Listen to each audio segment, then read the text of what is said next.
Thank you for your purchase on Toysphere Motocross Super Tricycle.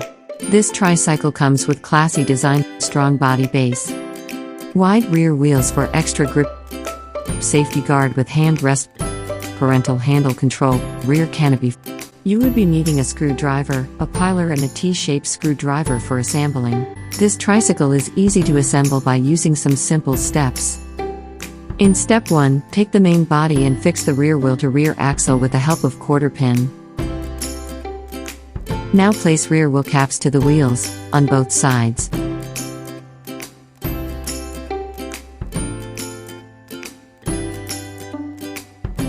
Insert front wheel complete to the main body.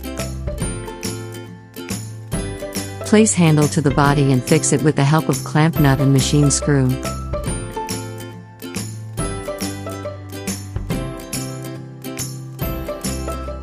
Then place handle cap to the body. It's time to place parental handle in function. For this, fix moment rod from flute pipe to front wheel and fix it with provided screw. It's time to place canopy. It is easy to fix it by using push buttons. In the last, place parental handle to flute pipe.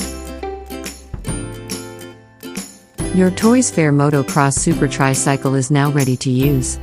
Toysphere. World of Toys.